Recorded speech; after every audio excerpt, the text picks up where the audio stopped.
الحمد لله وحده لا شريك له وأشهد أن محمدا عبده ورسوله صلى الله تعالى عليه وسلم وعلى آله وأصحابه وأزواجه وذرياته وأشياعه وأصهاره وأنصاره أجمعين.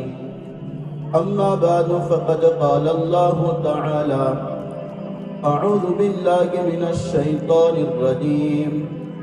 بسم الله الرحمن الرحيم. لقد جاءكم رسول من أنفسكم عزيز عليه ما عنتم حريص عليكم بالمؤمنين رؤوف رحيم. فإن تولوا فقل حسبي الله لا إله إلا هو عليه توكلت وهو رب العرش العظيم.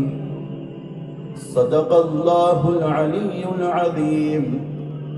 وقال النبي صلى الله عليه وسلم: عليكم بالشفاءين القرآن والعصر، أو كما قال عليه الصلاة والسلام. وقال النبي صلى الله عليه وسلم: اللهم بارك لنا في رجب وشعبان وبلغنا رمضان، أو كما قال عليه الصلاة والسلام.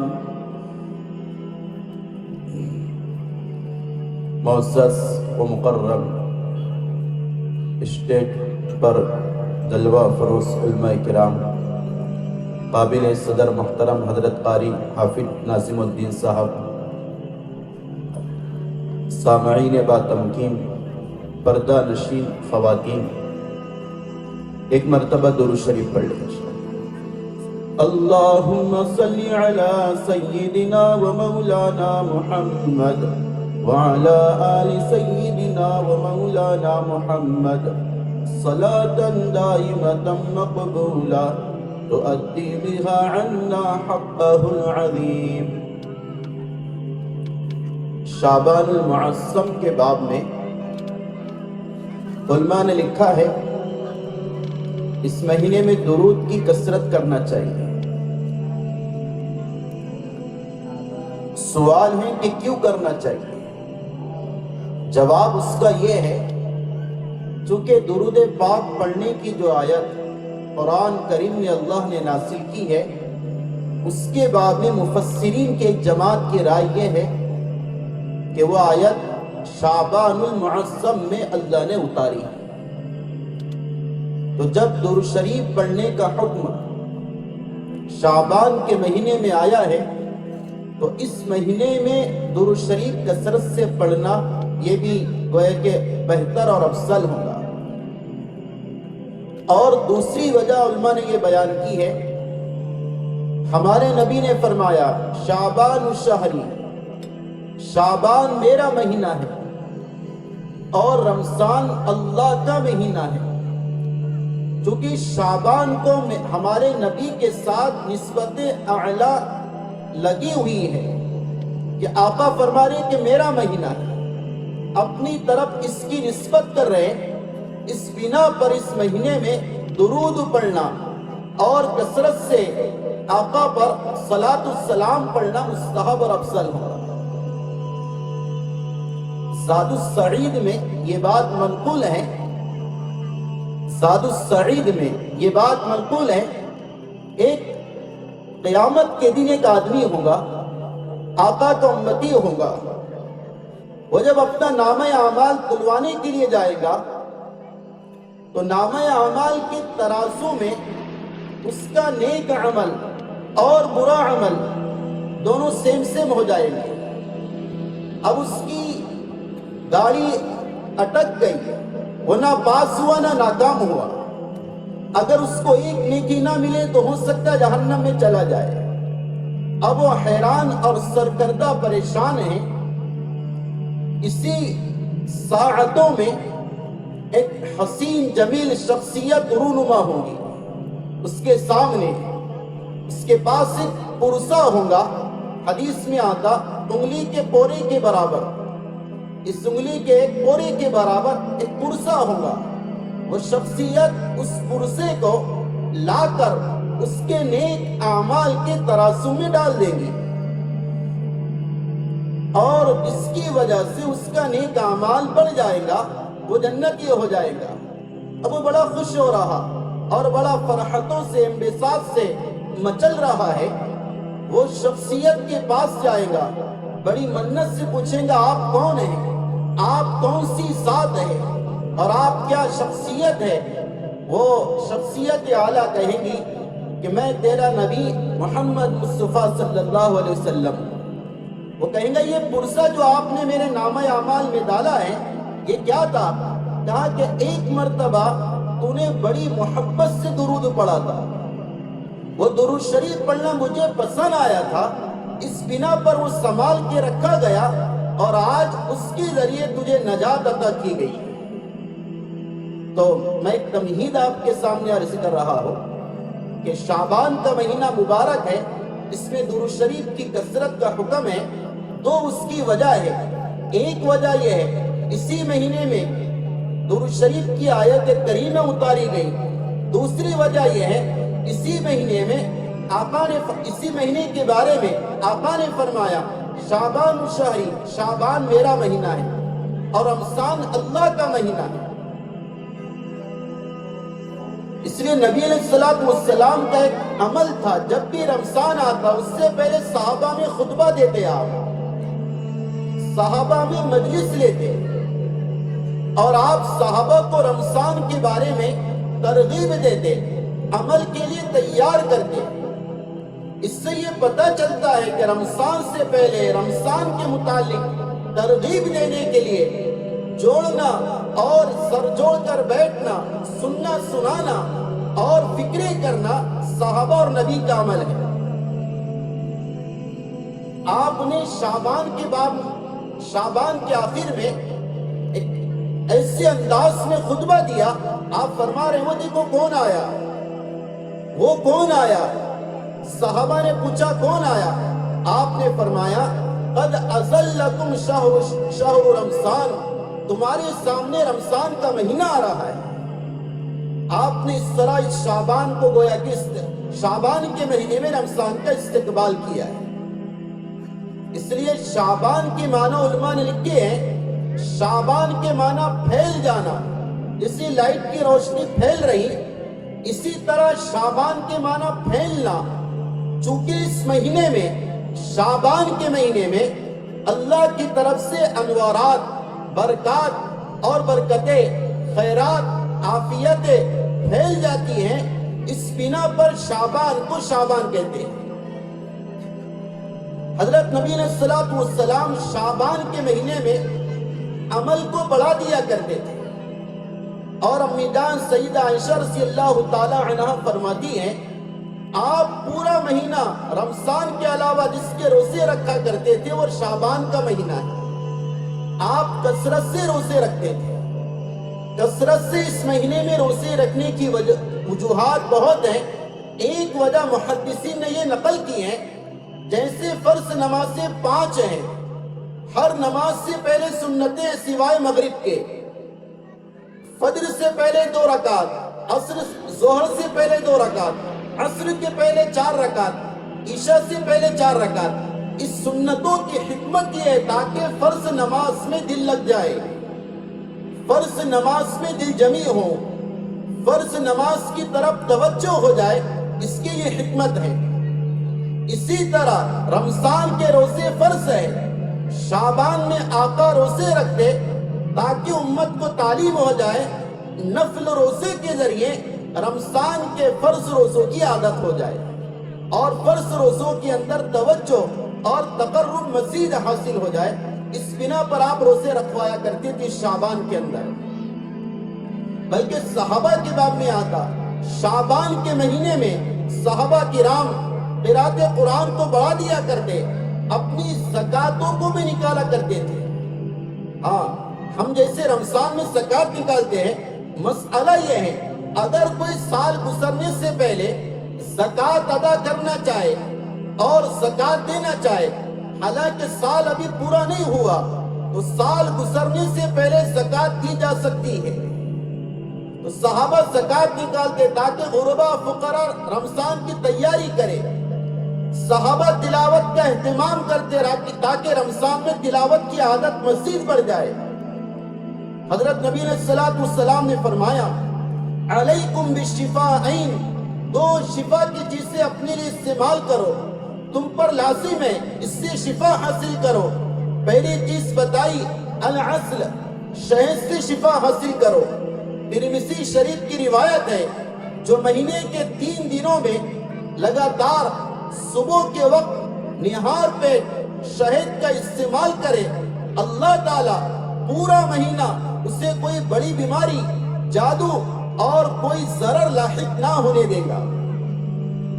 یہ تو بدن کی غذا ہے، شہد مبارک دوا ہے، مبارک غذا ہے۔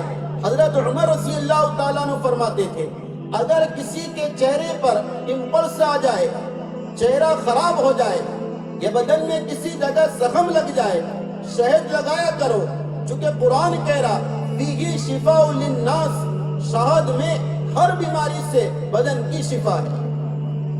دوسری چیز آقا نے فرمائی قرآن یہ تمہارے دلوں کی غذا ہے، یہ تمہارے روح کی غذا ہے، یہ تمہارے جان کی غذا ہے، یہ تمہارے نفس کی تربیت کا سبب ہے۔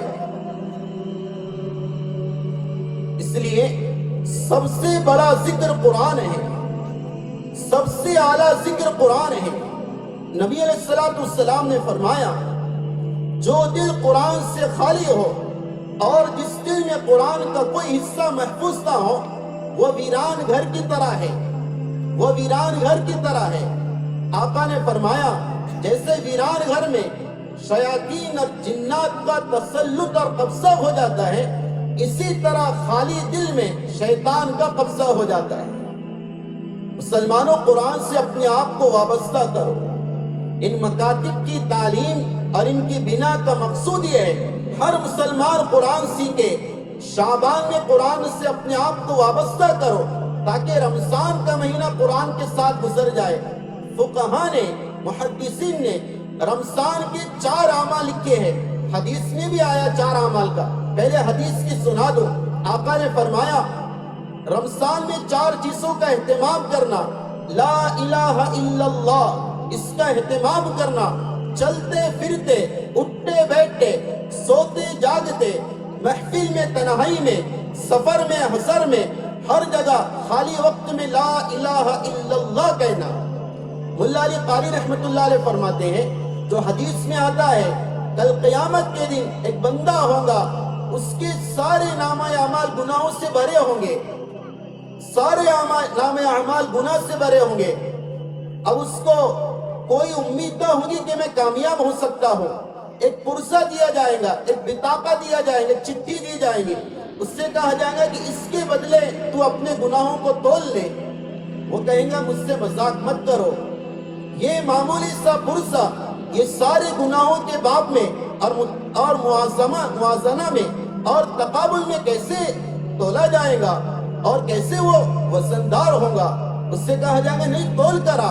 وہ اس بطاقے کو اس نیکیوں کے پلڑے میں ڈال دے گا جس سے اس کا نیکیوں کا پلڑا جھک جائے گا۔ اسے جب کھول کر دیکھا جائے گا اس میں لکھا ہوگا لا الہ الا اللہ محمد الرسول اللہ صلی اللہ علیہ وسلم۔ ملا علی قاری فرماتے کہ یہ کون سا کلمہ ہے جو اس نے پڑھا تھا جس کا وزن سارے گناہوں کے مقابلے میں وسیع ہو گیا، 7 آسمان زمین کے مقابلے میں بھاری ہو گیا؟ یہ کون سا کلمہ ہے؟ ملا علی قاری کہتے یہ وہ کلمہ ہے جس کو اس نے کبھی تنہائی میں اخلاص کے ساتھ پڑھا ہو، اللہ کے پیار میں، اللہ کے عشق میں، اللہ کی محبت میں پڑھا ہو اس کلمہ طیبہ کو۔ یہ وہ کلمہ ہے جو نجات کا سبب بنے گا۔ کلمہ طیبہ کی کثرت، دوسرا استغفار کی کثرت۔ آقا نے فرمایا کہ خوب استغفار کرنا رمضان میں۔ خوب استغفار کرنا. حدیث میں آتا ہے کل قیامت کے دن جس آدمی کے نامہ اعمال میں استغفار جتنا زیادہ ہوگا وہ آدمی اتنا خوش اور خرم ہوگا, وہ آدمی اتنا مزے میں ہوگا جو زیادہ استغفار کو اپنے نامہ اعمال میں پائے گا. ایک روایت کا خلاصہ ہے, جو غم سے نجات چاہتا ہے, پریشانیوں سے چھٹکارا چاہتا ہے, تکالیف سے نجات چاہتا ہے, مصائب سے آزادی چاہتا ہے, اسے چاہیے کہ استغفار کو لازم پکڑے. چلتے پھرتے استغفر اللہ استغفر اللہ استغفر اللہ, اس کو پڑھتے رہیں, عادت بنائیں. امام غزالی رحمت اللہ علیہ فرماتے ہیں استغفار وہ وظیفہ ہے جو اللہ نے دیا ہے. ہم امت سے مخلوق سے وظیفہ مانگتے, استغفار کا وظیفہ اللہ نے دیا.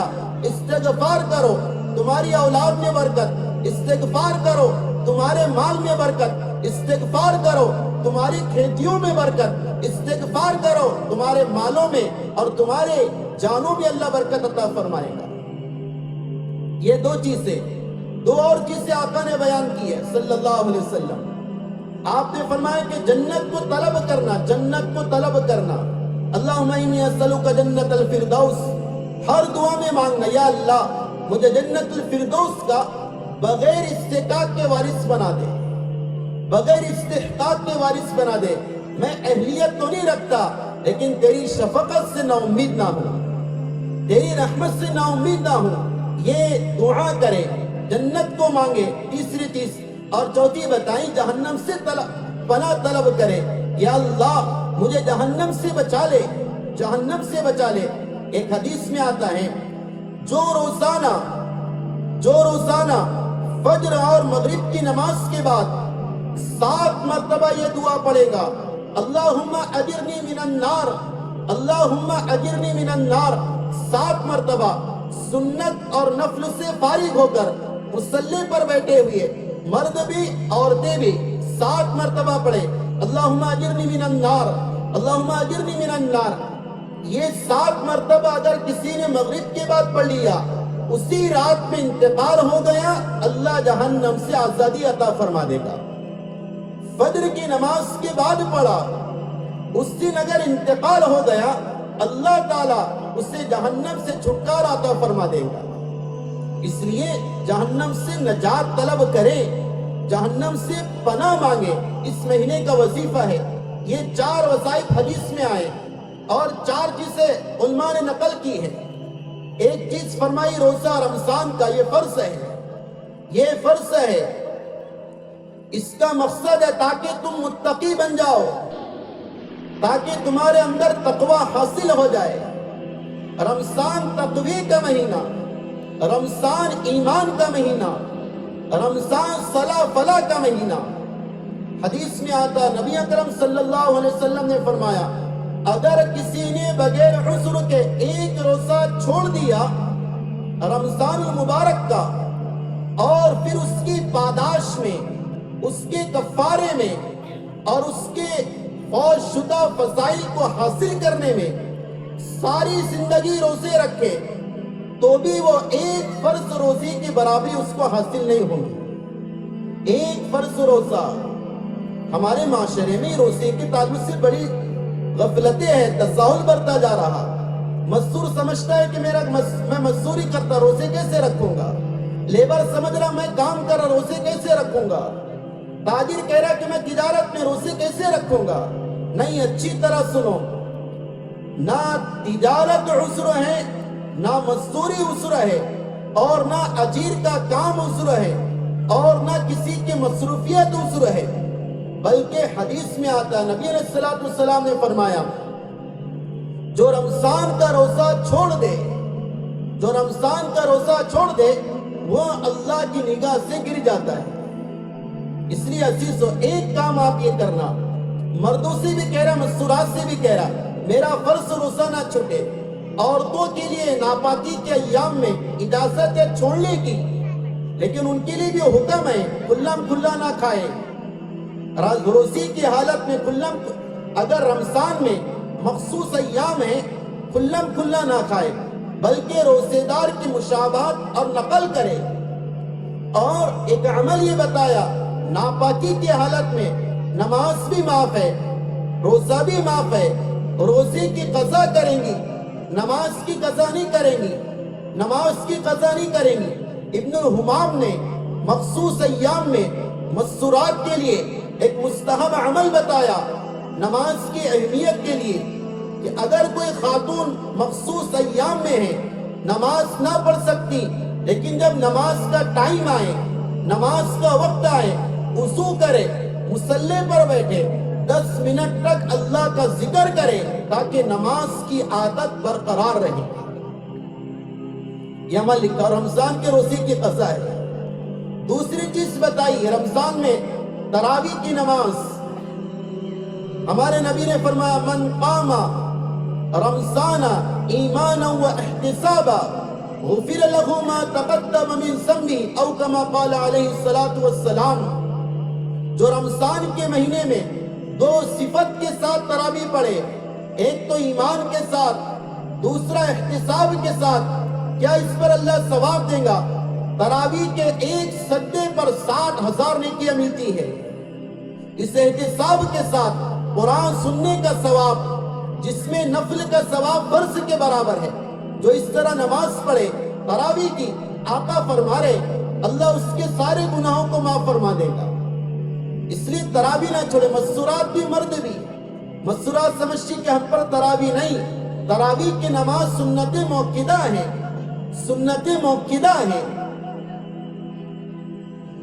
اور تراویح میں قرآن ادب کے ساتھ سنے، ایسے حافظ کے پیچھے سنے جو اطمینان سے نماز پڑھتا ہو۔ شریعت میں یہ نہیں کہ تراویح کی نماز میں آدھا رکوع آدھا سجدہ ہے اور یعلمون تعلمون ہے، التحیات ہے، درود شریف، دعا معصورہ نہیں ہے، ایسا نہیں ہے۔ جیسے آپ دوسری نمازیں پڑھتے ہو اسی طرح تراویح کی نماز ہے۔ امام صاحب سے کہو آپ اطمینان سے پڑھاؤ، اطمینان سے قرآن پڑھو، ہم ہمت سے سننے کو تیار ہے۔ صرف 10 منٹ کا فرق ہوتا ہے، 10 منٹ کا۔ ایک حافظ جلدی جلدی پڑھے اور پلین کی رفتار سے وہ تراویح ختم کرے، وہ آ کر بولتا باپ رے باپ کتنا پکا یاد ہے، آدھے گھنٹے میں ختم کر دیے انہوں نے، 25 منٹ میں ڈال دیے، ختم کر کے۔ یہ عجیب، ہمارے معاشرے میں یہ وبا بیماری پھیل گئی، اس کا تھوڑا آواز کم کریں۔ عجیب یہ معاشرے میں بیماری پھیل گئی، جو جتنا جلدی پڑھیں چاہے سمجھ میں نہیں آ رہا، لیکن آدھے گھنٹے میں ختم کر دے رہا، وہ پکا حافظ، وہ اچھی پڑھ رہا۔ ایک امام صاحب اطمینان سے پڑھ رہے، 10 منٹ کی دیری ہو رہی، وہ کہہ رہے یار کتنا کھینچ رہے بھائی، وہ لفظ کیا ہے، کھینچ رہے، کتنا کھینچ رہے، کھینچ رہے نہیں، تیرے کو سینچ رہے، وہ تیرے سینچائی کا کام کر رہے، تیری تربیت کا کام کر رہے۔ قرآن سنیں گا دل میں اثر ہوگا، قرآن سنیں گا دل کی گندگی پاک ہوگی، قرآن سنیں گا روح پاک ہوگی، قرآن سنیں گا اخلاق بنیں گے۔ حدیث میں آتا ہے قرآن دل پر اثر کرتا ہے، جب تک قرآن سنتے رہیں گے شیطان کا اثر نہیں ہوگا۔ ایک آپ کو بات عجیب بتاؤں، حدیث میں آتا ہے کسی جگہ آگ لگ جائے تو کیا کرو؟ اللہ کا ذکر کرو، اذان دو۔ کسی جگہ آگ لگ جائے تو اذان دو۔ علامہ ابن قیم رحمۃ اللہ علیہ فرماتے ہیں آگ کا اذان سے کیا تعلق ہے؟ آگ کا اذان سے کیا تعلق ہے؟ آقا نے کیسے فرمایا اذان دو آگ لگے تو؟ انہوں نے کہا میں نے بہت غور فکر کیا اس حدیث پر کہ آگ کے موقع پر اذان کیوں دلوائی گئی۔ اللہ نے میرے دل میں حکمت ڈالا، وہ آپ کو کہہ رہا ہوں، اس میں میرے لیے آپ کے لیے سبق ہے۔ علامہ ابن قیم بڑے آدمی ہیں، انہوں نے فرمایا اللہ نے یہ بات ڈالا ہے کہ چونکہ آگ اکثر و بیشتر شیطان کے اثر سے لگتی ہے، چونکہ شیطان آگ سے ہے وہی آگ لگاتا ہے، اور آگ لگانے والا شیطان ہی ہوتا جو آگ لگاتا نا، چاہے انسانوں میں سے ہو چاہے جناتوں میں سے، آگ شیطانی لگاتے ہیں۔ تو علامہ فرما رہے چونکہ آگ کا اثر شیطان کی طرف سے ہوتا ہے، اور شیطان کے لیے نبی علیہ السلام نے فرمایا جب تک تم ذکر کرتے رہو گے شیطان تم سے دور رہے گا۔ اذان چونکہ اللہ کا ذکر ہے، اذان دے دو، اللہ کا ذکر کر دو، اگر وہ آگ شیطان کے اثر سے لگی اللہ بجھا دے گا، اللہ بجھا دے گا۔ اور سب سے بڑا ذکر قرآن ہے، ذکر اللہ میں سب سے بڑا ذکر قرآن ہے۔ جب اذان کے ذکر کی وجہ سے شیطان بھاگتا ہے تو قرآن سب سے بڑا ذکر ہے، اس کی تلاوت سن کر شیطان نہیں بھاگے گا، ضرور بھاگے گا، ضرور بھاگے گا۔ اس لیے تراویح میں قرآن اطمینان سے سنے، تراویح پابندی سے پڑھے۔ اگر کسی کی جماعت رہ جائے وہ اپنے طور پر 2 یا 4 رکعت کر کے اپنی پڑھے، بغیر جماعت کی اگر پڑھنا ہے تو۔ مستورات کے لیے بھی حکم ہے 2 رکعت کر کے یا 4 رکعت کر کے تراویح پڑھے۔ اگر یہ ایمان کے ساتھ ہے، ثواب کی امید کے ساتھ ہے، اللہ گناہوں کو معاف فرما دے گا۔ یہ 2 چیزیں ہیں۔ تیسری چیز آقا کے باب میں آتا، نبی علیہ الصلوۃ والسلام اس مہینے میں بہت سخی ہو جایا کرتے تھے، آپ سخاوت بہت کیا کرتے تھے۔ روایت میں آتا آپ کی سخاوت ہواؤں کی طرح پھیلی کرتی تھی۔ آپ تو سر و پا سخی ہے، سب سے بڑے سخی اللہ ہے، اللہ کے بعد سب سے بڑے سخی ہمارے نبی ہیں۔ امی جان سیدہ عائشہ رضی اللہ تعالیٰ عنہ فرماتی ہے، کبھی ایسا نہ ہوا میرے آقا مدنی کو، میرے آقا مدنی محمد مصطفیٰ صلی اللہ علیہ وسلم کو کسی نے کوئی چیز مانگی ہو اور آپ نے انکار کیا ہو۔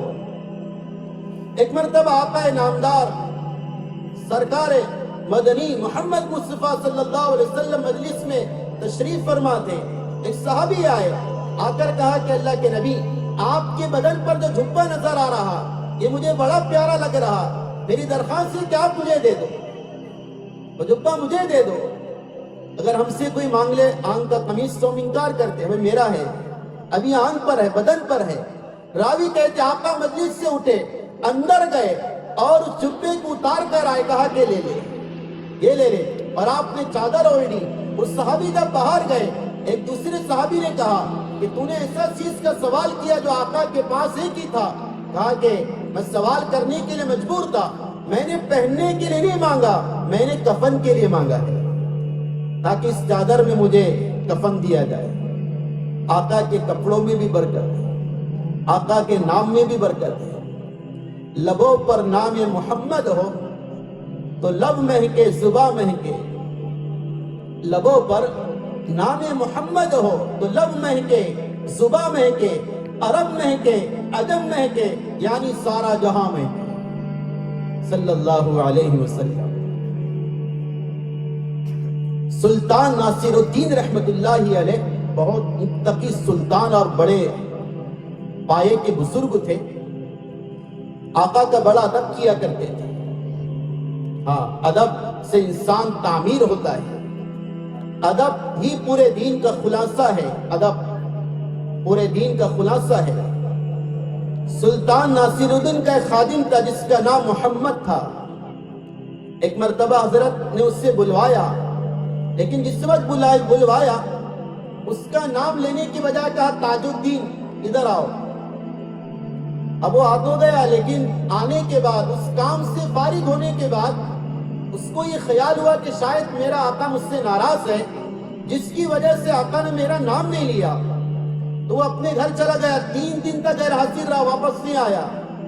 اس سے بلوایا گیا، اس نے آقا سے کہا، ناصر الدین سے کہا، حضرت میں یہ گمان میں تھا، آپ نے میرا نام نہیں لیا، تاج الدین کر کے پکارا ہے، میں سمجھا کہ شاید آپ مجھ سے ناراض ہیں، اس وجہ سے میرا نام نہیں لیے، تو میں اس ناراضگی میں چلا گیا تھا۔ سلطان ناصر الدین فرمانے لگے، او میرے پیارے، میں نے تیرا نام ناراضگی کی وجہ سے نہ لیا کہ مجھ سے تجھے کوئی ناراضگی ہو اور تیرا نام نہ لوں، وجہ یہ تھی ہمیشہ تیرا نام لیتا تھا، میرا معمول تھا کہ جب بھی محمد کا نام لوں، جب بھی محمد کا نام لوں تو باوضو لوں، لیکن آج ایسا تھا تجھے پکارا تو وضو نہیں تھا، وضو ٹوٹا ہوا تھا، میں نے پسند نہ کیا کہ نام محمد کو بغیر وضو کے لیا جائے۔ کہ محمد سے وفا تو ہم تیرے ہیں، کہ محمد سے وفا تو ہم تیرے ہیں، یہ جہاں چیز ہے کیا لوح و قلم تیرے ہیں۔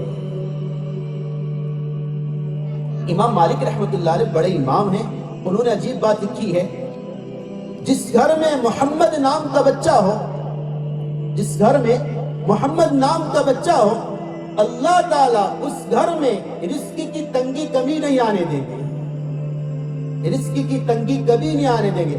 اور امام مالک رحمت اللہ علیہ فرماتے ہیں، میرا تجربہ ہے، مدینہ کے ہر گھر میں محمد نام کا بچہ ہوا کرتا تھا۔ ایک بار درود شریف پڑھ لو انشاءاللہ محبت میں صلی اللہ علیہ وسلم۔ تو میں بات کہہ رہا تھا، نبی علیہ الصلوۃ والسلام کی سخاوت اس مہینے میں بڑھ جایا کرتی تھی، اس لیے سخاوت ہو، اللہ کے لیے دینا لینا کرے۔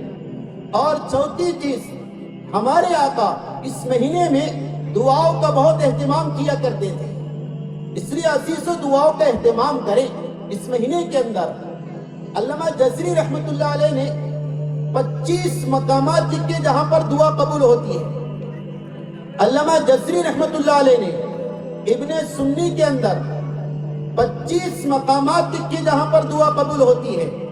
مثلا دعا قبول ہوتی ہے فرض نماز کے بعد، دعا قبول ہوتی ہے تہجد کی نماز میں، دعا قبول ہوتی ہے اذان کے وقت، دعا قبول ہوتی ہے اذان اقامت کے درمیان، دعا قبول ہوتی ہے جمعہ کی شب میں، دعا قبول ہوتی ہے جمعہ کے دن میں، دعا قبول ہوتی ہے بدھ کے دن ظہر اثر کے درمیان میں، دعا قبول ہوتی ہے مسجد میں آنے کے وقت صلاۃ التوبہ پڑھنے کے بعد، دعا قبول ہوتی ہے اگر کسی کا انتقال ہو جائے، کسی کا انتقال ہو جائے، میت کے دیدار کے لیے جو جا رہا وہ موقع دعا کی قبولیت کا ہے، اگر اس موقع پر دعا کرو گے اللہ میت کی مغفرت فرما دے گا۔ اس لیے زیارت کرنے والے جا کر خالی آنا جائے۔ تم جب مردے کو دیکھتے ہو تو وہ دعا کی قبولیت کا وقت ہے، اس کی وہاں مغفرت کی دعا کرو۔ بلکہ ایک مقام لکھا ہے جب سکرات میں ہے باڈی، سکرات میں انسان، جو اس مرنے والے کی آنکھیں بند کرتا ہے تو آنکھیں بند کرنے کے وقت بھی دعا قبول ہوتی ہے، آنکھیں بند کرنے کے وقت بھی دعا قبول ہوتی ہے۔ ایسے بہت سے مقامات لکھے۔ ایک مقام لکھا، کسی کا گناہ کرنے کو دل چاہ رہا، جوانوں سے کہوں گا، کسی کا گناہ کرنے دل چاہ رہا، سارا زور لگا دیا اور اس گناہ میں مبتلا نہیں ہوا، اپنے آپ کو بچا لیا۔ رات کی تنہائی ہے، رات کی تاریکی ہے، تنہائی ہے، کمرہ بند ہے، موبائل کھلا ہوا ہے، ایک بٹن دبانے کی ضرورت ہے، اللہ کا ڈر پیدا ہو گیا۔ نہیں، جس کی تنہائی پاک نہیں، مجمع کبھی پاک نہیں ہو سکتا۔ جس کی پرسنل لائف میں پرابلم ہو، کامن لائف میں پرابلم آ جاتے ہیں، کامن لائف اس کی متاثر ہو جاتی ہے۔ ایک حدیث میں آقا نے فرمایا، ضعیف روایت ہے، جس کی تنہائی گناہوں سے بھری ہوئی ہو، اللہ کو اس کے اعمال کی کوئی ضرورت نہیں ہے۔ اس لیے میرے عزیزو سب سے کہوں گا، جو تنہائی میں جیسا ویسا اس کا ایمان۔ تیری تنہائی بتائیں کہ تجھ میں کتنا ایمان ہے۔ ہاں، تو اگر ایسی تنہائی کا موقع ہے یا سامنے گزر رہا کوئی لڑکی آ رہی، پرائی اجنبی عورت آ رہی، دل نہیں چاہ رہا، اس پر بوجھ رکھ کر اسے دبایا، نگاہوں کو جھکایا، نفس کو گناہ سے بچنے پر آمادہ کیا، مشائخ فرماتے اس موقع پر جو دعا کرے گا اللہ تعالیٰ دعا کو قبول فرما لے گا۔ میں آگے کہہ رہا ہوں، دعا کے مستجاب مواقع، ان مواقع میں سے ایک موقع ہے رمضان کا مہینہ۔ رمضان کے مہینے میں دعا قبول ہوتی ہے، اس لیے کثرت سے مانگے افطار کے موقع پر دعا۔ اللہ تعالیٰ اس دعا کو رد نہیں کرتا ہے، اللہ تعالیٰ اس دعا کو رد نہیں کرتے، دعا مانگے۔ کوئی دن نہ چھوٹے جس پہ دعا نہ مانگے۔ حضرت حذیفہ بن الیمان فرماتے ہیں رضی اللہ تعالیٰ عنہ، قیامت سے پہلے فتنوں کا دور ہوگا، زمین کے فتنے، شمال یمین کے فتنے، آگے پیچھے کے فتنے، بچنا بڑا مشکل ہوگا۔ فرمایا اپنے شاگردوں سے اس فتنوں کے زمانے میں بچیں گا وہ جو پانی میں ڈوبنے والے کی طرح دعا مانگے۔ پانی میں ڈوبنے والا کیسے دعا مانگتا؟ اسے غیر اللہ یاد آتا ہے، وہاں پر بھی بچے یاد آئیں گے ڈوب رہا، اسے سیلفی نکالنا یاد آئے گا، اسے موبائل یاد آئے گا، کچھ یاد نہیں آئے گا، اللہ یاد آئے گا۔ یہ اللہ یاد آئے گا، یہ دعا کرے گا، اللہ تعالیٰ اس کی دعا قبول کرے گا۔ فتنوں کے زمانے کے اندر حدیث میں آتا، نبی علیہ الصلوۃ والسلام نے فرمایا، اللہ جس کو جو دینا چاہتا ہے اور جس چیز سے نوازنا چاہتا ہے، اللہ تعالیٰ اس کو اس کے مانگنے کی توفیق عطا فرما دیتا ہے۔ تو یہ اعمال رمضان ہیں۔ اسی طرح سارا مجمع اس کا عزم ارادہ کرے۔ حدیث میں آتا، جو 40 دن تک تکبیر اولیٰ کے ساتھ نماز پڑھے گا، 40 دن تک اللہ تو انعام عطا کریں گے۔ پہلا انعام جہنم سے بری کر دیں گے، دوسرا انعام نفاق یعنی گندی دل کی بیماریوں سے بری کر دیں گے۔ جہنم سے بری ہونے کا کیا مطلب ہے؟ محدثین فرماتے 40 دن تک جو اپنی نمازوں کو تکبیر اولیٰ کے ساتھ پڑھے گا، اللہ تعالیٰ اس کا خاتمہ ایمان پر فرمائیں گے۔ وہ مومن کی موت مرے گا، ایمان کی موت اس کی ہوگی، تبھی نہ جہنم سے بچے گا۔ اس لیے رمضان کے 30 دن ہوتے ہیں، اس کے بعد شوال کے 10 دن اس کا اہتمام کر لے کہ تکبیر اولیٰ نہ جائے، ورنہ فجر کی تکبیر گئی، سحری کھانا اتنا کھایا کہ ڈکارے آ رہی، اور مغرب کی رکعت گئی، افطاری کی نظر ہو گئی۔ رمضان کھانے کا مہینہ نہیں، رمضان تقوی کا مہینہ ہے۔ اس لیے عمل کرے کہ میں پورا مہینہ عمل کروں گا تاکہ آگے کی میری لائف عمل والی باقی رہے۔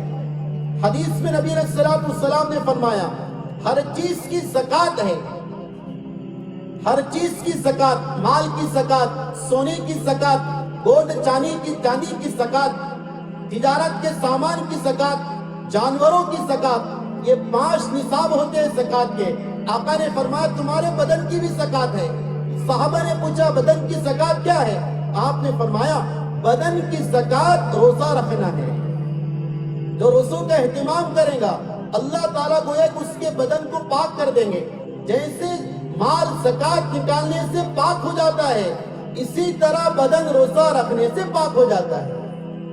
اس لیے سارا مجمع اس کی نیت کرے انشاءاللہ کہ رمضان کے مہینے کے اندر میں نماز تکبیر اولیٰ کے ساتھ پڑھوں گا۔ ہمارے نبی نے فرمایا یہ ہمدردی اور غم گساری کا مہینہ ہے، ایک دوسرے سے تعلق قائم کرنے کا مہینہ ہے، محبتوں کا مہینہ ہے۔ بلکہ علماء فرماتے ہیں جیسے ایک انسان حج پہ جا رہا، حج کو جانے سے پہلے سارا وہ کلیئر ہو کر جاتا ہے، معافی تلافی کرتا ہے، حقوق کی ادائیگی کی فکر کرتا ہے اور آگے کی تیاری کرتا ہے۔ اس پر ایک بات یاد آئی، محدثین نے حدیثوں کو کھنگالا، کئی لاکھ احادیث کو کھنگالا، اس میں سے یہ نکالا کہ 10 لوگ ایسے ہیں جس کو آقا نے اپنی زبان مبارک سے رحم اور رحمت کی دعا دی ہے۔ بعض صحابہ مستجاب الدعوات تھے۔ مستجاب الدعوات اس کو کہتے ہیں جو اللہ سے مانگے اللہ اسے وہ عطا کر دے، اور مستجاب الدعوات بننے کا بڑا نسخہ ہے حلال غذا۔ حرام سے کوئی مقبولیت حاصل نہیں کرتا۔ ایک حرام کا لقمہ پیٹ پہ گیا، اس سے جو خون بنا اس کے لائق اور اس کے مناسب جہنم کی آگ ہے۔ سفیان ثوری فرماتے میں نے کشفوں میں دیکھا بڑے بڑے عابد تھے، ان کی عبادتیں پہاڑوں کے چوٹی کو سلام کر رہی تھی، لیکن ان کے اعمال آسمان اور زمین کے درمیان اٹکے ہوئے تھے۔ میں نے پوچھا ان کے عمل قبول کیوں نہیں ہو رہے؟ تو کہا گیا عمل تو کرتے لیکن اپنی آمدنی اور رزق کا خیال نہیں کرتے۔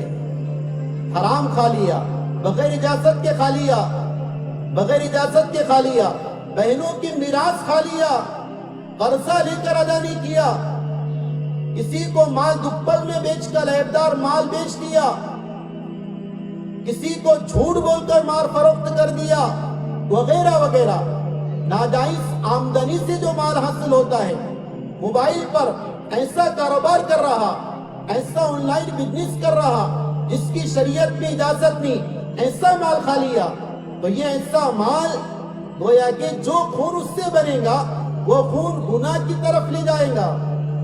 80% انسان کے بننے بگڑنے میں روزی کا گویا کہ ایک مرتبہ ہوتا ہے، 80%. اس لیے عزیز بزرگوں دوستو، رمضان میں اپنے روزی کا خیال کرو.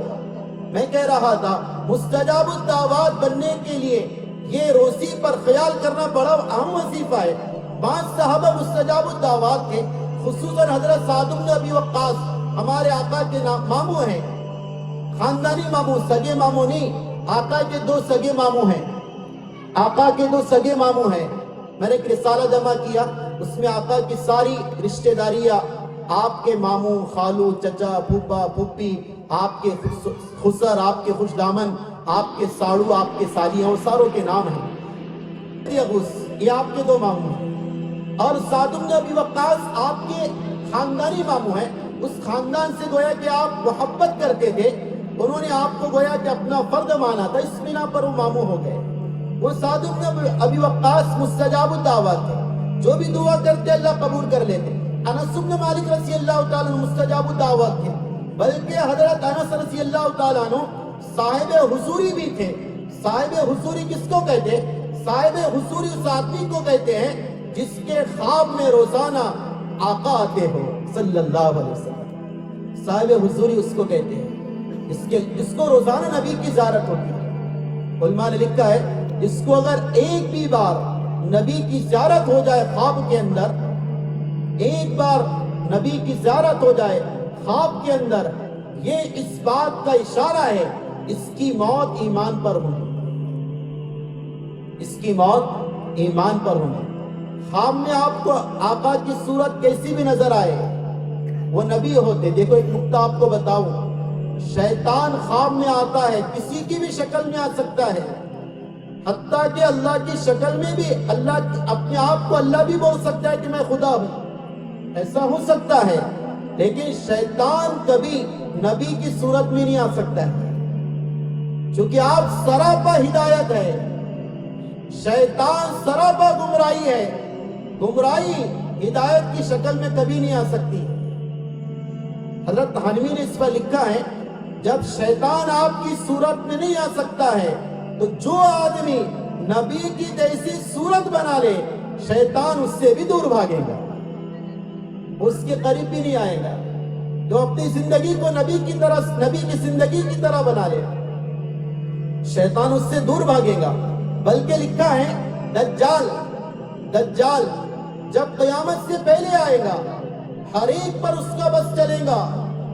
اس لیے آقا نے اپنی دعاؤں میں یہ دعا کی، اللہم انی اعوذ بک من فتنۃ المسیح الدجال. یا اللہ مجھے اور میری امت کو دجال کے فتنے سے بچا لے. بڑا سخت فتنہ ہے، ایک طرف اس کے جنت، ایک طرف جہنم. اسے اللہ کچھ اختیارات دے دیں گے. بعض روایتوں میں ایک آدمی بڑا پکا مومن ہوگا، وہ مسجد میں ہوگا، دجال پورے دنیا میں گھومے گا، 40 دن گھومے گا. ان 40 میں سے پہلا دن 1 سال کے برابر، دوسرا دن 1 مہینے کے برابر، تیسرا دن 1 ہفتے کے برابر، باقی 37 دن عام ایام کے برابر ہوں گے. کوئی ایسا چپا نہیں ہوگا جہاں نہیں جا سکے گا سوائے مدینہ المنورہ کے اور مکہ المکرمہ، وہاں نہیں جائے گا. ایک آدمی آئے گا، اس سے کہا جائے گا تو مت جا، وہ تو گمراہ ہے. کہا کہ نہیں، مجھ کو اپنے آپ پر بہت بھروسہ ہے، میرا ایمان مضبوط ہے، میں اس کو خدا نہیں مانوں گا.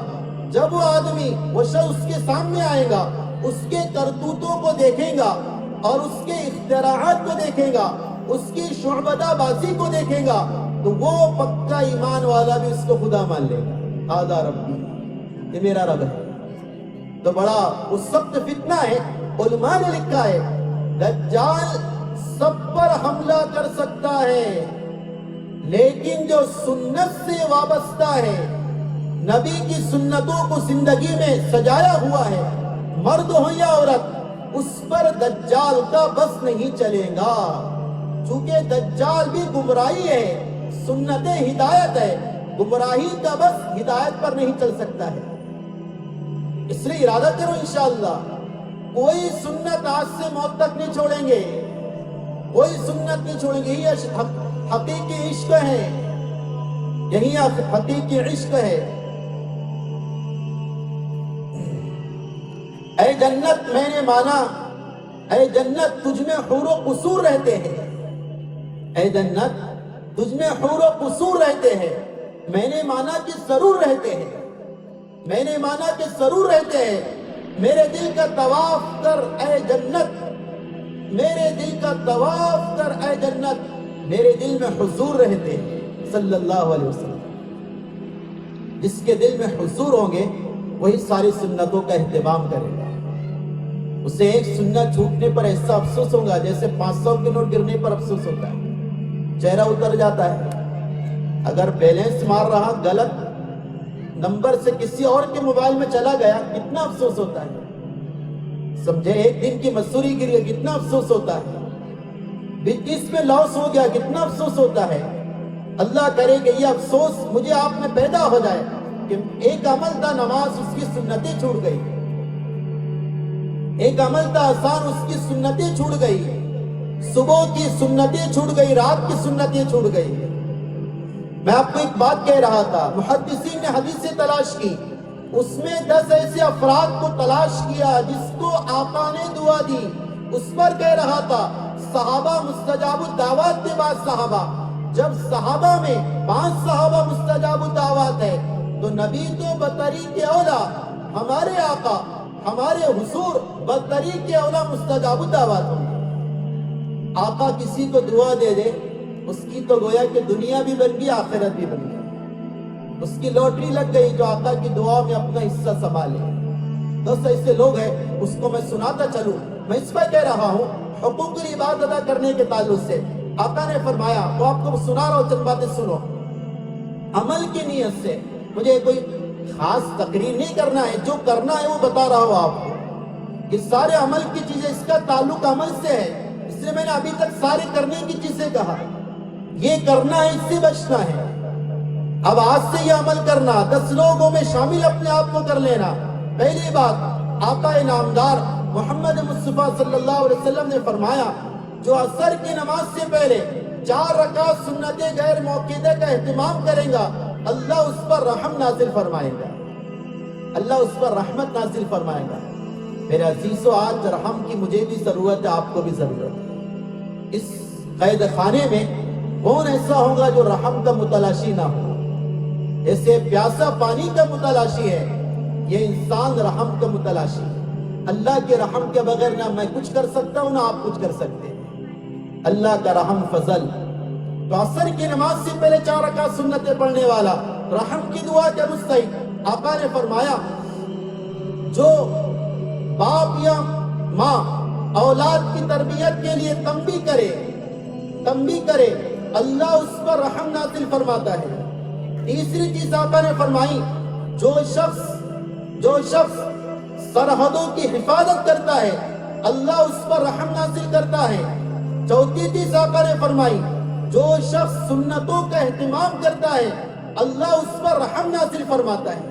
بلکہ کنز المال کے حوالے سے آقا نے فرمایا اللہ تعالیٰ میرے خلفاء پر رحم کرے.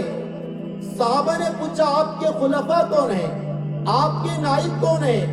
ایک روایت میں نائب تو علماء ہیں, دوسری روایت میں آقا نے فرمایا میرے نائب وہ لوگ ہیں جو میری سنتوں پر عمل کریں گے, میرے طریقوں کو اپنائیں گے.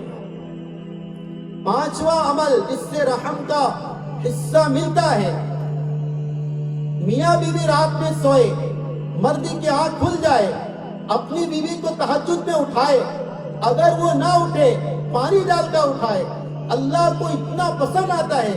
اللہ تعالیٰ فخر کے طور پر فرماتے ہیں ان دونوں کو اس پر کس نے آمدہ کیا؟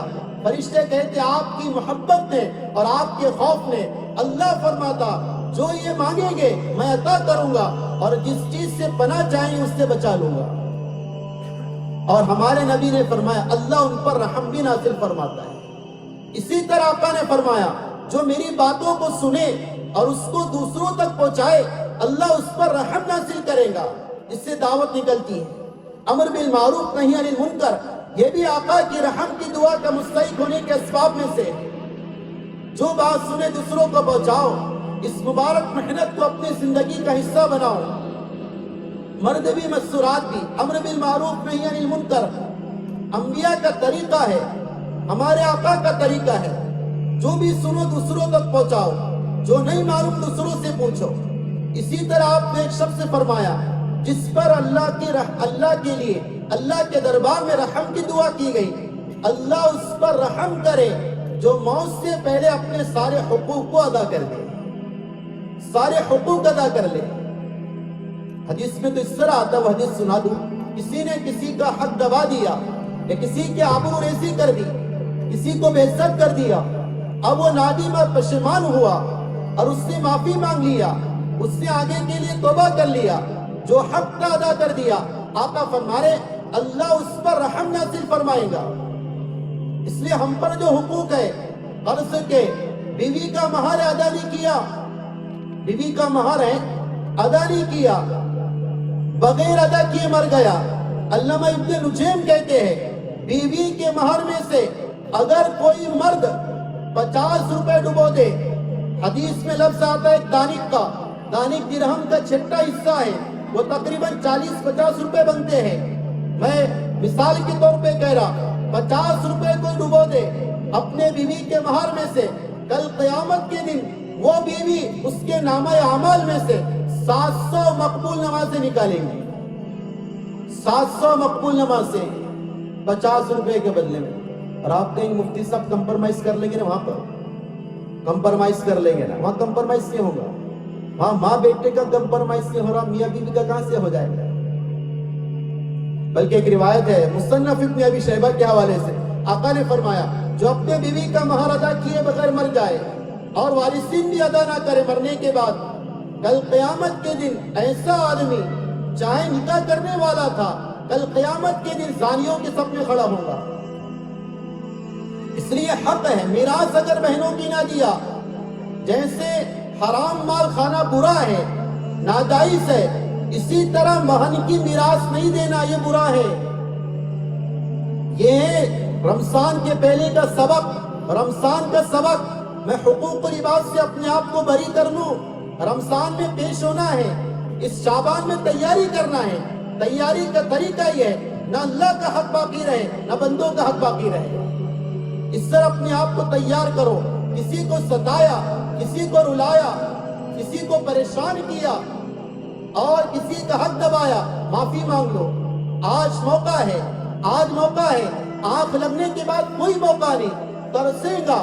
بعض علماء فرماتے افسوس میں یہ ناخن منہ میں ڈالے گا، اتنا افسوس ہوگا، چباتے چباتے کوہنی تک چبا لے گا، اسے احساس نہیں ہوگا، ایسا فکر مند ہو جائے گا وہ کہ میں نے کیا کر لیا، میں نے کیا کر لیا، حق دبایا، زمین دبایا، کھیت دبایا، دکان پر ناجائز قبضہ کر لیا، وغیرہ وغیرہ۔ اس سارے حقوق سے اپنے آپ کو بری کر کے رمضان میں انٹری کرنا ہے، پوتر ہو کر اپنے آپ کو رمضان میں داخل کرنا ہے، ورنہ بزرگوں دوستو سارے رمضان آ رہے، یہ 25 کا رمضان ایسا ہے، 25 کا رمضان ایسا ہے کہ مجھے بھی بدل دے، میری زندگی کو بھی بدل دے، مجھے بھی بدل دے، میری زندگی کو بھی بدل دے، اس کی تیاری ہے۔ اسی طرح اگر کسی کے نمازیں چھوٹ گئی، قضاء عمری کی فکر کرے، اگر کسی نے زکوٰۃ نہیں دیا زکوٰۃ کی فکر کرے، روزے رہ گئے تو اس کے قضا کی فکر کرے، تاکہ فکر کرتے کرتے ہم اللہ کے پاس پہنچ جائے۔ ایک روایت ہے، تاریخی روایت، علماء یہ بیان کرتے ہیں اگر کسی بندے نے اپنے حقوق و عبادات ادا کرنے کا پختہ ارادہ کر لیا تھا، زندگی میں ادا نہیں کر سکا، لیکن ارادہ تھا دے دوں گا، کتنا بھی بڑا حق ہے، بھوکا رہوں گا، قرضہ نہیں چھوڑوں گا، میں چاہے ٹین کے مکان میں رہ لوں گا لیکن ناجائز محل پر قبضہ نہیں کروں گا، اس طرح پختہ ارادہ کر لیا تھا، لیکن زندگی نے ساتھ نہ دیا، مر گیا، کل قیامت کے دن اس کے اس ارادے کی بنیاد پر اللہ اس کی طرف سے لوگوں کو حق ادا کر دیں گے، حق دے دیں گے۔ یہ رمضان کا پیغام ہے۔ اسی طرح اس مکتب کا ایک پیغام یہ ہے، اس مجلس کا ایک پیغام یہ ہے، اپنے آپ کو قرآن سے وابستہ کریں، ان مکاتب سے اپنے آپ کو جوڑیں۔ یہ مکتب ہے تیرا میں کدا نہیں ساقی، یہ مکتب ہے تیرا میں کدا نہیں ساقی، یہاں کی خاک سے انسان بنائے جاتے ہیں۔ حضرت تھانوی فرماتے ہیں جس بچی نے مکتب میں پڑھ لیا، اور صحیح تربیت تعلیم اس کی ہو گئی، میں امید کرتا ہوں بلکہ اس بات کی گارنٹی دیتا ہوں آگے جا کر اسکول کا ماحول، کالج کا ماحول، کانوینٹ کا ماحول، یونیورسٹی کا ماحول، بے حیائی کا ماحول اور بے پردگی کا ماحول اسے متاثر نہیں کرے گا۔ بچیاں دنیا کے بدلے ایمان کا سودا نہیں کریں گی۔ سروے کرو اس بات کا، اور سروے کیا گیا ہے، جو بچی ایمان کو چھوڑ رہی اور وہ کسی اور کی طرف جا رہی، اس کی خالص وجہ یہ ہے کہ بچپن میں قرآن کی تعلیم سے محروم رکھا ان کو۔ اس لیے علامہ اقبال نے کہا تھا قرآن کے باب میں، دنیا کی کتابوں میں قرآن چمکتا ہے، دنیا کی کتابوں میں قرآن چمکتا ہے، قرآن میں اللہ کا فرمان چمکتا ہے، بنا لے جو عادت تلاوت قرآن کی، بنا لے جو عادت تلاوت قرآن کی، اللہ کی نگاہ میں وہ مسلمان چمکتا ہے۔ اس لیے قرآن سے اپنے آپ کو وابستہ کر، اس مکتب کے ذریعے بچے نہیں، مکتب بالغان کا بھی نصاب بناؤ، مکتب بالغان کا نصاب قائم کرو تاکہ ہر ایک اس مکتب سے وابستہ ہو۔ ہمارے نبی نے فرمایا جس جگہ قرآن پڑھا جاتا ہے اس جگہ میں اللہ تعالیٰ برکتیں نازل فرماتے ہیں، وہ گھر آسمان والوں کے لیے ایسے چمکتے ہیں جیسے کہ ستارے زمین والوں کے لیے چمکتے ہیں۔ ابو بکر عیاش رحمت اللہ علیہ ایک بزرگ ہے، وہ یہ کہتے ہیں کہ میں نے ایک مرتبہ اپنے بیٹے سے کہا، بیٹا یہ میرا کمرہ ہے، اس میں تو نے اللہ کی نافرمانی نہیں کرنا، اس لیے کہ میں نے اس گھر کے اندر 12,000 مرتبہ قرآن ختم کیا ہے، 12,000 مرتبہ قرآن ختم کیا ہے۔ موت سے پہلے بیٹی قریب تھی، رو رہی تھی اور ابو کے جانے کا افسوس ہو رہا تھا، کہا کہ بیٹی گھبرا مت، گھبرا مت، میں امید کرتا ہوں اللہ معاف کر دے گا۔ بیٹی نے پوچھی حضرت آپ کے پاس کون سا ایسا عمل ہے اللہ آپ کو معاف کر دے؟ کہا کہ اس گھر کے اندر، اس پورے گھر کے اندر میرے ابھی تک 30,000 قرآن ختم ہو گئے ہیں۔ کتنے ہزار؟ 30,000 قرآن مجید۔ آؤ تو سے قرآن تو پڑھو۔ شاہ اسماعیل شہید فرماتے ہیں جو قرآن کی عادت بنا لیتا ہے اس کے وقت میں برکت، اس کے زندگی میں برکت، اس کے مال میں برکت اور اس کے ساری چیزوں میں برکتیں اللہ عطا فرما دیتے ہیں، کم وقت میں بڑا کام کر لیتا ہے۔ ایک خادم نے پوچھا حضرت اس کا آپ کو تجربہ ہے؟ کہا کہ ہاں، عصر کی نماز کے بعد اپنے شاگرد کو لیے جمنا کے کنارے، عصر کے بعد سے قرآن شروع ہوا، سورج غروب ہو رہا تھا والناس شروع تھی۔ ایسی برکتیں اللہ عطا فرماتے ہیں قرآن کی برکت سے۔ اس لیے بچوں کو قرآن سے وابستہ کریں، بلکہ مفسرین نے ایک بات لکھی ہے، اِنَّا نَحْنُ نَزَّلْنَا الذِّكْرَ وَإِنَّا لَهُ لَحَافِظُونَ۔ قرآن کو اللہ نے اتارا ہے اور اللہ اس کی حفاظت کریں گے قرآن کی۔ علامہ آلوسی فرماتے ہیں قرآن کی حفاظت کے لیے اللہ جسے بطور اسباب کے استعمال کریں گے اللہ اس کی بھی حفاظت کریں گے۔ جیسے عربی کی زبان، یہ جب تک قرآن ہے اللہ زبان عربی کی حفاظت کریں گے، اسی طرح حافظ قرآن چونکہ یہ قرآن کے حفاظت کے اسباب میں سے ہیں اللہ ان کی بھی حفاظت فرمائیں گے۔ اس لیے روایت میں آتا ہے جس قبر میں حافظ قرآن کو رکھا جاتا ہے وہ قبر اس حافظ قرآن کے جسم کو نہیں کھاتی۔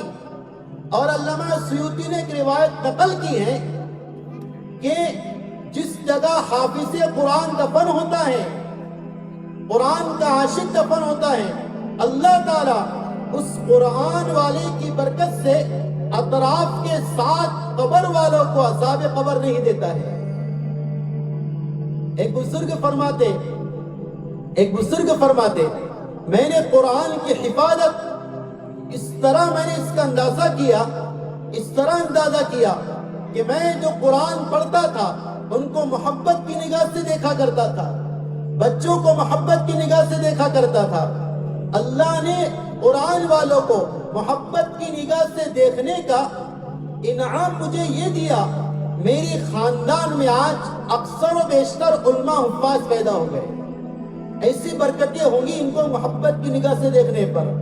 تو بچوں کے مکتب کا اہتمام کرائے، ان کو مکتب کے حوالے کرے، شیطان کے حوالے نہ کرے، ان کو قرآن کے حوالے کرے، موبائل کے حوالے نہ کرے، ان کو دینیات کے، حدیث کے حوالے کرے، فالتو چیپٹر اور فالتو مضامین کے حوالے نہ کرے۔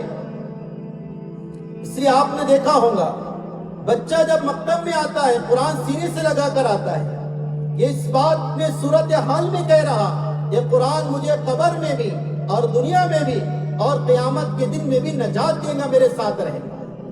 دنیا کی تعلیم آپ دلاؤ لیکن پہلے مسلمان بناؤ، پہلے پکا سچا مسلمان بناؤ، بعد میں انہیں دنیا کی تعلیم دو۔ حدیث میں آتا نبی علیہ السلام نے فرمایا باپ پر گویا کہ 4 حق ہے، پیدائش کے بعد اس کا اچھا نام رکھے، اس کے کان میں اذان دے، اس کا عقیقہ کروائے، اور چوتھا حق اس کو اچھی تعلیم دے۔ یہ 4 حق ہے اولاد کے، باپ پر، ماں پر، اور خصوصاً ماں پر یہ حق ہے۔ شریعت نے ماں کو کمانے کی ذمہ داری نہیں دی، اس کے کمانے کی ذمہ داری باپ پر ہے۔ ماں کو فارغ رکھا ان کی تعلیم کے لیے، تربیت کے لیے، ان کو دین سکھانے کے لیے۔ حدیث میں آتا نبی علیہ السلام نے فرمایا ایک بات دین کی سکھا دو اولاد کو، پانی بیٹھ کر پیا کر بیٹا، پردہ کیا کر، پردہ کیا کر، بسم اللہ پڑھ کے کام کیا کر، بسم اللہ کر کے کھانا کھایا کر، اپنے قریب سے کھایا کر، کھانا گر جائے اٹھا کر کھا لیا کر، بڑوں سے سلام سے بات کیا کر، چھوٹوں پر رحم کیا کر، وغیرہ وغیرہ۔ ایک ادب سکھا دیا۔ ہم حدیث میں آتا تقریباً 1.25 کلو گیہوں صدقہ کرنے سے افضل ہے۔ ماؤں کی ذمہ داری پردے کی، ان کو تعلیم دے بچیوں کو، چونکہ پردہ یہ قید نہیں، پردہ حفاظت کا سبب ہے۔ پردہ دنیا کا حکم نہیں، خداوند قدوس کا حکم ہے۔ پردہ صرف دنیا میں باقی نہیں رہتا، موت تک، قبر کے گھڑے تک باقی رہتا ہے۔ مرد کی ایک سنت ساتھ میں جاتی ہے، وہ کیا ہے؟ قبر میں داڑھی، باقی کچھ نہیں جاتا۔ ظاہری سنت تو نظر آتی ہے، داڑھی قبر میں جاتی ہے، داڑھی۔ شاہ ولی اللہ محدث دہلوی رحمت اللہ علیہ فرماتے میں حج سے فارغ ہو کر آقا کے دربار میں گیا صلی اللہ علیہ وسلم، مجھے کشف سے بتایا گیا، میری نگاہ کشف نے دیکھا تو سلام کر کے گزر رہے تھے آقا کے سامنے سے، جس آدمی کے چہرے پر داڑھی ہوتی آقا اس کی طرف توجہ فرما رہے تھے، نظر رحمت فرما رہے تھے، اور جس کے چہرے پر داڑھی نہ ہوتی آقا کی توجہ اس کی طرف نہیں بڑھ رہی تھی۔ امام غزالی نے ایک عجیب واقعہ لکھا ہے، اس پر عمل کرو انشاءاللہ تو بڑا فائدہ ہو۔ پہلے نباش ہوا کرتے تھے، کفن چور، نباش بولتے اس کو، کفن چور، چونکہ کپڑے کا بڑا شارٹیج تھا، اس لیے تو پیون کبھی کبھی چمڑے کے لگا دیا کرتے تھے، تو 5 چور کفن بھی چرایا کرتے تھے۔ تو ایک کفن چور تھا، وہ ایسی قبریں پھوڑ کر کفن چرایا کرتا تھا۔ ایک بزرگ کی اس سے ملاقات ہوئی، اس بزرگ نے اس کا تجربہ پوچھا کہ بھائی تو اتنے سالوں سے قبریں پھوڑ رہا، تو کوئی خاص بات دیکھا تو نے؟ بہت کام کی بات، اس کو دل پر رکھ کر لے جانا۔ کہا کہ کوئی خاص بات تو نہیں دیکھا، لیکن ایک بات دیکھا میں نے۔ بات کون سی؟ وہ بات یہ ہے میں نے جو بھی قبر پھوڑا، اگر وہ میل کی ہے، پروش کی ہے، مرد کی ہے، اس کے چہرے پر داڑھی اگر ہوتی تھی تو چہرہ قبلے کی طرف نظر آتا تھا، اور جس کے چہرے پر داڑھی نہیں ہوتی تھی اس کا چہرہ قبلے سے پھرا ہوا نظر آتا تھا۔ یہ میرا تجربہ ہے، وہ کہہ رہا تھا نباش کفن چور۔ میرے عزیزوں، میں کہہ رہا ہوں، ایک بات سمجھا رہا ہوں، مرد کے ساتھ داڑھی جاتی ہے، عورت کے ساتھ پردہ جاتا ہے۔ عورت کے ساتھ کیا جاتا ہے؟ پردہ جاتا ہے، پردہ۔ اس لیے جیسے زندے پن میں عورت کو نہیں دے سکتے، موت کے بعد بھی نہیں دے سکتے۔ مرد کے کفن میں 3 کپڑے ہیں، عورت کے کفن میں 5 کپڑے ہیں، 5 2 کیوں بڑھائے؟ ایک اس کی خمار، اونڈی بڑھائے، ایک سینہ بند بڑھائے، کیوں؟ تاکہ پردہ ہو جائے۔ اور میری اسلامی خواتین، ماں و بہنوں، مرنے کے بعد جو حکم باقی رہتا ہے کیا وہ زندگی میں باقی نہیں رہے گا؟ شادیوں کے موقع پر باقی نہیں رہے گا؟ گھر میں جائز پروگرام اور باقی نہیں رہے گا؟ ضرور باقی رہے گا۔ اس لیے پردہ کرو، پردہ کرو۔ امی جان خدیجہ جیسی ماں ہوتی ہے، امی جان سیدہ فاطمہ جیسی اولاد پیدا ہوتی ہے، اور سیدنا علی جیسے باپ ہوتے ہیں تو حسنین کریمین جیسی اولاد سپوت پیدا ہوتی ہے۔ جو بوؤں گے وہ کاٹوں گے، یہ بات ہے، جیسے ماں باپ ویسی اولاد، اللہ ماشاءاللہ، کچھ مستثنا الگ بات ہے، لیکن عام اصول یہی ہے کہ بھی جیسی اولاد، حرکتیں جو ہوتی ہے اور جو اوصاف آتے ہیں وہ ماں باپ کے آتے ہیں۔ اس وجہ سے ماں باپ کی ذمہ داری ہے کہ بچیوں کو پردے کی طرف متوجہ کریں، خود بھی پردہ کریں، شادی کے موقع پر پردہ کریں، آواز کی پردہ اس کا اہتمام کریں۔ سبزی بیچنے والا، کپڑے بیچنے والا، دودھ دینے والا گھر کے باہر آ رہا، وہ نامحرم ہے، اس سے پردہ کریں۔ حدیث میں آتا، جس عورت نے دنیا میں پردہ نہ کیا، کل قیامت کے دن اللہ اسے جنت کا لباس نہیں پہنائے۔ تو اگر مائیں اس طرح پردوں میں ہوں گی تو بچے بھی پردوں میں ہوں گے۔ اگر باپ ٹوپی داڑھی کے ساتھ ہوگا، اولاد بھی ٹوپی داڑھی کے ساتھ باپ کو دیکھ کر داڑھی رکھنا آسان ہو جائے گا، ٹوپی پہننا آسان ہو جائے گا۔ اس لیے میرے عزیز و بزرگوں دوستو، میں نے آپ کے سامنے رمضان کے متعلق چند باتیں عرض کیا، اس کا پیش خیمہ عرض کیا، ان مکاتب کے تعلق سے عرض کیا، اور عشق رسول کے تعلق سے عرض کیا، سنت رسول کے تعلق سے عرض کیا کہ اصل عشق رسول کا جو حق ادا کر، اصل عشق رسول کا جو معیار ہے وہ عمل ہے۔ اپنی زندگی کو سنتوں سے سجاؤ۔ اس لیے اقبال نے کہا تھا، ملے گا منزل مقصود کا اسی کو سراغ، ملے گا منزل مقصود کا اسی کو سراغ، سجا لے جو اپنے زندگی میں سنتوں کا چراغ، وما علینا الا البلاغ المبین۔ ماشاءاللہ مفتی زکریا صاحب نے مجلس سجائی، اور سنا گیا کہ ہر 2-3 مہینے میں اس طرح مجلسیں ہوتی ہیں۔ بہت مبارک ہے، آپ لوگ ایسے آپ کو فکر کرنے والے ملے، ان کا ساتھ دیجئے، ایسے مجالس کو اپنی مجالس سمجھ کر اس کے معاونت کیجئے، دام درہم سخن آپ خرچ کیجئے، اور اسی طریقے سے ان علماء کی بھی تعظیم کیجئے، ان کی عزت کیجئے اور ان کے ساتھ دیجئے۔ امام غزالی فرماتے ہیں رحمت اللہ علیہ، عالم کی زیارت زندگی کے مقاصد میں سے، یہ بڑا مقصد ہے عالم کی زیارت کرنا۔ اور ملا علی قاری فرماتے ہیں عالم کی زیارت کرنا مستحب ہے، تو ان کو دیکھنا بھی گویا کہ عبادت کے قریب ہے، ان کا ساتھ دیں۔ میں دعا کرتا ہوں اللہ تعالیٰ اس مکتب الصفہ کو، اس میں پڑھنے والے متعلمین، متعلمات اور پڑھانے والے معلمین کو اجر جزیل عطا فرمائے، مزید ایسے پروگرام تقاریب کی ان کو گویا کہ توفیق سعید عطا فرمائے، ہر داخلی خارجی فتنے سے، شر سے ان کی اور ارباب مکاتب کی، اور جو اس میں تعاون کرتا ہے، جو اس میں مدد کرتا ہے، اللہ ان کی حفاظت فرمائے۔ وما علینا الا البلاغ۔